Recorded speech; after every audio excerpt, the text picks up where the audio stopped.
All right, so a lot of times when photographers start out with photography, they shoot in auto mode.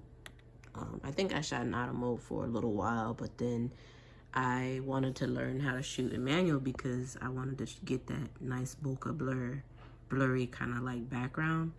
And I wasn't getting that result by shooting in auto. And so you can see these settings, 1/125th, 1/4, and 400 ISO. These are the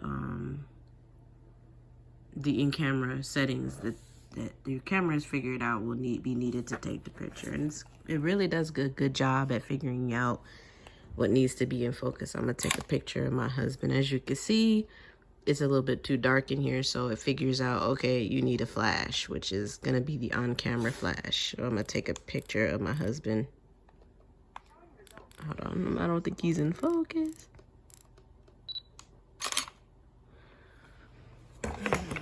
So it does a really great job at figuring it out.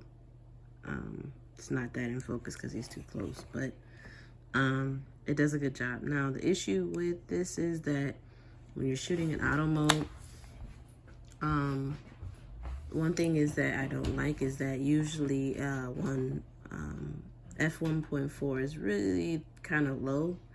You really want to go ahead and adjust either your ISO or make your f-stop a little higher, because if you're shooting a group of people, shooting at f1.4 is going to be a bit too low. So that's why I feel like shooting in and I'm shooting with a 85mm lens. So this is like, it's a 1.4. It's 85 1.4 lens, as you can see on top. So that means that it's gonna try to figure out the way to get to a lighter setting without having to, to balance out all the different exposure settings. So it does a good job at that. But when you switch this over to, sorry, I had to do something. So yeah, when you switch this over to manual mode, you have more power and control. You can adjust your shutter, you can adjust your aperture, and ISO, which is great because, like I said, if you're shooting more than one person, or you're shooting and you want to get more than just someone's ear, like in this case with this photo, he's not fully in focus. It could be because because I'm too close, or it could be whatever, but it's like focusing on one spot on his face. I just had it pointed at the most random thing, but when you're shooting at 1.4, it usually likes to focus on one area. Like it's focusing on a little bit on his ear, but mostly right in this area. If you open up that aperture, it will capture his face. Now I'm gonna do another example and shoot in manual mode to show you what I mean. So, but I'm in control of the settings now. So now I'm shooting at f3.5 where it was 1.4, ISO 160. I'm sorry, ISO 200, and shutter speed at 1/160th of a second. Now I might need some more light in here, so I'm gonna bring the ISO up to 400, maybe even 800, because it's pretty dark in here, and see if that works. Shooting my husband right now.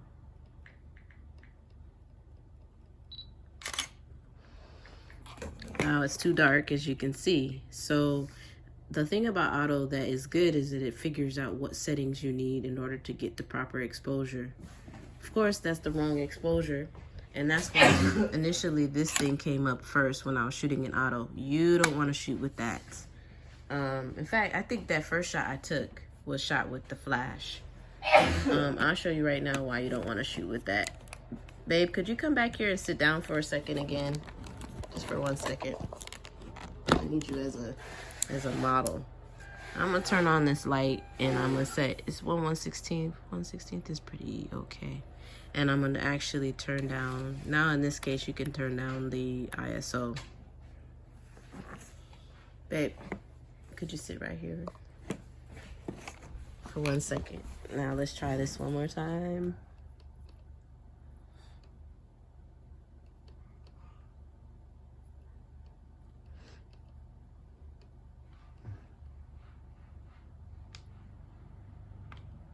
I don't know why it's not. Oh, okay, there it goes. I'm like, all right, so now it's too dark, so we have to brighten it up. One more, sorry.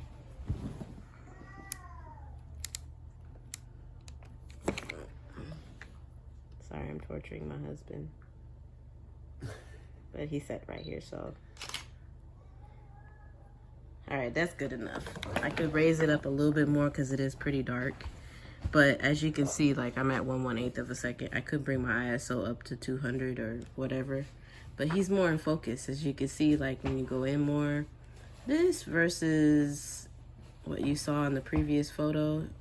Let's see, this is way better. I mean, right here, he's just not all the way in focus. He's in, and then as my aperture goes up, you can see it's darker, of course, because when you raise up the aperture, it makes the image darker. And so you have to introduce something, like either bring down your shutter speed, either you bring down your shutter, or your ISO, or you obviously bringing down the aperture wouldn't have been an option. So the only other option would to bring it up pretty high. In order to get it brighter, I would have just set it at 1/200th, and it would have been just as bright, or maybe even not 1/200, or even ISO 400 would have been enough to get more light into that picture.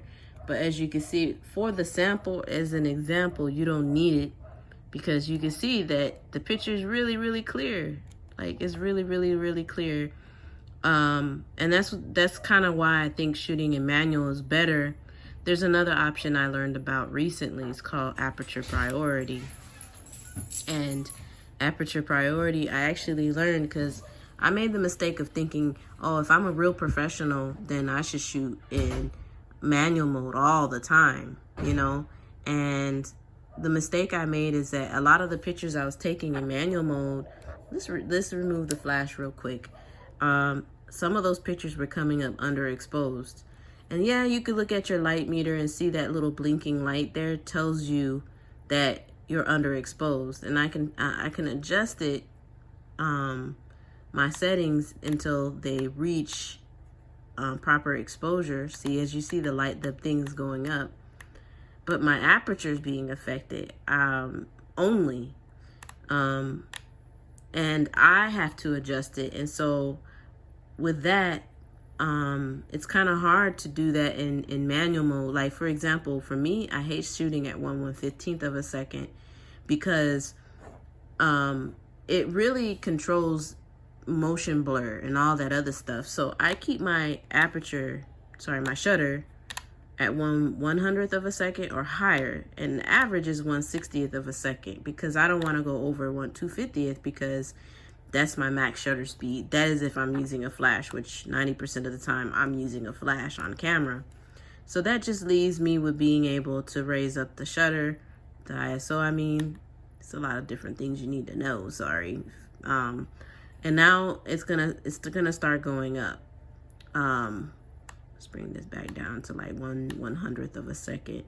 And it's just gonna get brighter and brighter. Now, this is why it's really good to have a flash. If you don't have a flash, the highest number ISO you should bring it up to, depending on your camera. My camera body sucks, so it doesn't do well with high ISO. Some camera bodies do, mine doesn't. I started noticing a little bit of graininess at 800, and at 1600 that's the max for me. So when you do that and you look at your exposure meter, you can see that dial is a little bit closer now. So, but as you can see, you see how much time I spent trying to figure that out. It was just too much time. Whereas, and then a lot of times when I'm shooting, I notice, like, I'll shoot in different areas. I'll be shooting in some areas that are too dark and some areas that are too light. Like, it's a matter of that. So even just moving it to a different part of the room, now I'm underexposed. So check this out. I learned something with Aperture Priority. Now, I mean, manual mode is probably the best way to have full control over your camera. But if you want to shoot and you want to make sure you get that nice bokeh blur, and you don't want to change that at all, which 9 times out of 10, I don't change it. So I'm going to bring this all the way back down to let's just say F2, so that I get a little bit brighter. And I want my ISO to be 800. In aperture priority, you can change your ISO and you can change your aperture. You can set your aperture. And those are going to stay the same. The one thing that will change is your shutter. And you don't see it. It's blank because the computer, your camera, the computer in your camera is controlling it. But when you click on the button, it'll tell you the exact number needed to get the proper exposure. Now it's perfectly exposed. As you can see what I was doing before, trying to figure out how to proper expose, and I was not even getting even close. I was getting somewhat close, but just like that. Now let me show you when I move to another part of the room, a darker part, it adjusts itself for perfect exposure. Now, the only thing about this is if you're in a dark room, you already automatically know if you're in a dark room, in a dark setting, then you want to keep your ISO as high as you can get it. Uh-oh, doorbell. Hey y'all, I'm outside and I got my head, my model head set up with my flash over there. I just wanted to do some sample shots to kind of give an idea. Now here I am with my camera. I have my camera settings set to aperture priority. Lately, that's what I've been shooting in, and as you can see, I shoot in auto. I'm gonna give an example of why it's really good to shoot in aperture priority, because when you shoot in manual, a lot of times your meter will be off. So the reason my meter is not off is because for some reason, hold on, let me turn off auto. Here's the setting that I more than likely would set it to if I were to. And look, as you can see, the exposure meter is blinking, meaning that it's underexposed. As you can see right here, it's underexposed. And if I take this picture, the picture is going to be too dark. So a part of being and shooting in manual mode is that you have more control over the camera. However, you know, when you're in a situation where you need to shoot, you need to be quick, which is most situations for me. You need to shoot fast. Then the best way to do it is to shoot. And what I've learned lately is to shoot in aperture priority. And I just put this to the test. I'm turning the dial. I'm using one hand, y'all, so sorry. Shooting aperture priority. Basically, it gives your camera the control of your shutter speed, and it locks in your aperture. So I want my aperture to be at 3.2 on average, because 3.2 is good for if you want to shoot one person or if you want to shoot up to 3 people. And then I keep my ISO pretty much the same, but sometimes when I move around, my shutter goes up super high trying to, it goes down too low. If you notice, like right here, my shutter is at 1/80th of a second, which is okay, but you might introduce some blur in there. And your image, you don't want your shutter to be too low. I try to keep my shutter at higher than 1/125th of a second.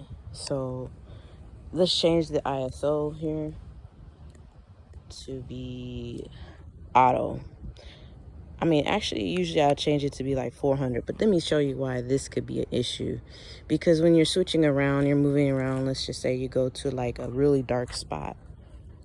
Am I getting that right? You could do it either way. I'm tripping. You could do it either way, ISO 400. But what I'm noticing is when I switch my ISO to auto, it automatically sets it where the shutter is picking up at a good pace. Remember what I was telling you, where it was at 1/80th of a second? Now it's reading 1/500th of a second. So what's going to happen is perfectly balanced. As you see, it's right there at the 0. The exposure is perfect. If I take a picture right now, it's going to be very nicely exposed. See that? Now, here's where it gets kind of complicated when you introduce a flash in there. I got my flash power set to about, I don't know why my focus is not working on my phone. I got my flash power set to That's like maybe 1/16, I think, power. And watch this. So now it's perfectly metered. And the only way this can work is if you're in high-speed sync. Before, my high-speed sync wasn't working, so I have a trick for it. I turn it off. For all you Canon users, you know, Canon doesn't really work very well with Godox for some reason. So I have to turn it off. Turn my flash power off, my flash controller off. Turn it back on. Sync it. And now it will sync.